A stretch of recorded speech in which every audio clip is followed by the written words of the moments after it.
breaking from the Northern Luzon Command. Even after the dust of Balikatan 2025 has settled and the final drills of Exercise Salaknib concluded last week, a powerful American weapons system built to sink enemy warships from land remains quietly parked on Philippine soil. This isn't a drill anymore. The U.S. Marine Corps' Navy Marine Expeditionary Ship Interdiction System, or NMESIS, hasn't left the Philippines. And now, the spokesperson of the Philippine Navy confirmed that the reason could change the face of Philippine defense forever. Stay with us until the end as we uncover the real story behind the missiles America left behind, and why the armed forces of the Philippines might soon call them their own. Before we continue our discussion, don't forget to like this video, subscribe to Pinoy Guard, and hit the notification bell. Every click supports truth and sovereignty in Southeast Asia. Segment 1. The Unfinished Story of Balikatan. Every year, the joint U.S.-Philippine military exercises Balikatan and Salaknib in the same way, with both sides packing up, shaking hands, and heading home. But this year was different. The NMESIS launchers that participated in live-fire coastal defense drills in northern Luzon didn't go back to the U.S. Instead, they were moved to a secure AFP-controlled facility, still armed, still capable, and still surrounded by Filipino soldiers. A spokesperson from the Philippine Navy confirmed it plainly. NMESIS platforms remain in the country and are now being used to train AFP personnel. On paper, it's for familiarization. But dig deeper, and the training is just the beginning. Segment 2. What is NMESIS? The weapon that could change everything. So what exactly is the system that's causing this quiet storm? The NMESIS is a land-based missile battery that launches the Naval Strike Missile, one of the most advanced anti-ship cruise missiles in the U.S. arsenal.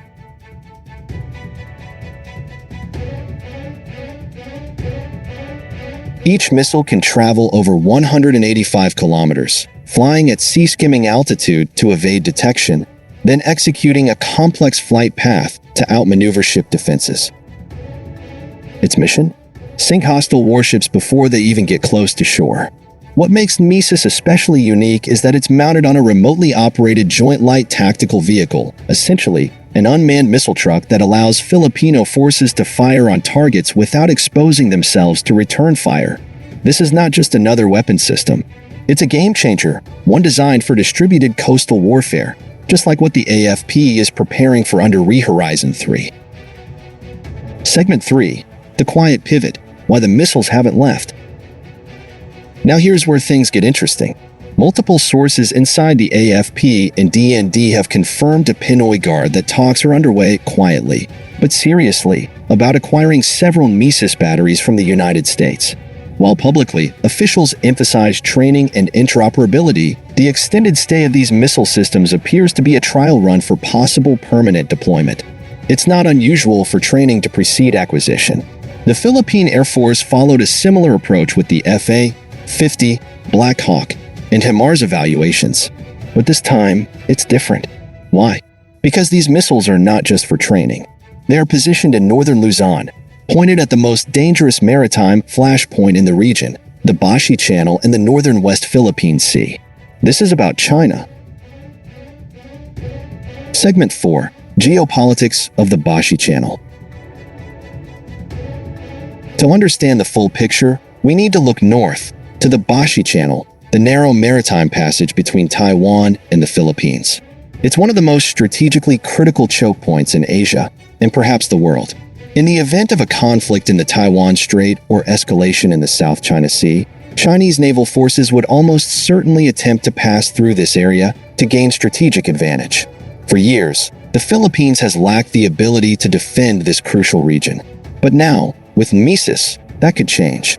Imagine this. Philippine Marines operating a fully integrated missile battery stationed in northern Luzon, capable of denying access to enemy warships with pinpoint precision and long-range reach. This would instantly transform the northern Philippines into a fortress archipelago and a major factor in Indo-Pacific balance of power. Segment 5. Interoperability and U.S. strategic planning. This isn't just about weapons. It's about doctrine. The U.S. Marine Corps has shifted its entire warfighting strategy around NMESIS as part of Force Design 2030, focusing on expeditionary advanced base operations.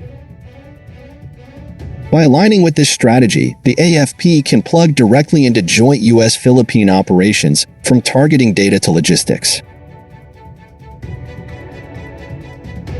Already, Filipino troops are training side by side with U.S. Marines using these systems. This increases interoperability, strengthens bilateral trust, and makes the Philippines a more reliable partner, especially with tensions running high across the region. Segment 6. What will it cost the Philippines? So what would this cost the Filipino taxpayer? Estimates suggest that a single NMESIS battery, including 2 to 4 launchers, missiles, and support equipment, could range from 2.5 to 3.5 billion pesos.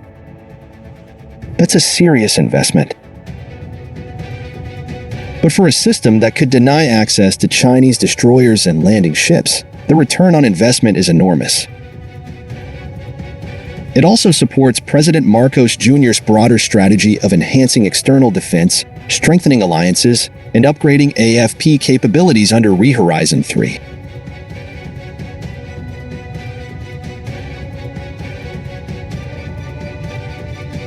With financial assistance potentially available through U.S. Foreign Military Financing, FMF, or the Indo-Pacific Maritime Security Initiative, this may be the most cost-effective path to acquiring cutting-edge coastal defense. Segment 7. A turning point in Philippine military history. If the acquisition goes through, it would mark a turning point in Philippine military history. Never before has the AFP had a mobile, survivable, long-range missile capability that can reach deep into contested waters. Never before has the Philippines had a realistic way to deter naval aggression with precision and confidence. And never before has the world paid so much attention to how the Philippines, once seen as the weak link in regional defense, is becoming a critical player in maintaining peace and stability in the Indo-Pacific. And now, the final question is, will the Philippines pull the trigger? Will NMESIS become part of our coastal arsenal, ready to defend not just the West Philippine Sea, but our entire northern frontier? Only time will tell. But one thing is certain, the missiles left behind by the U.S. are not just a training tool. They're a signal, a test, and perhaps the beginning of a new era in Philippine coastal defense. And if you've stayed with us until now, thank you. We'll be tracking this story as it unfolds, and you can be sure that Pinoy Guard will bring you the latest updates, background analysis, and expert insights before they hit the headlines. Don't forget to like, subscribe, and tap the notification bell so you never miss a critical update on the future of Philippine defense and security. This is Pinoy Guard, reporting with vigilance and honor. Mabuhay ang Pilipinas.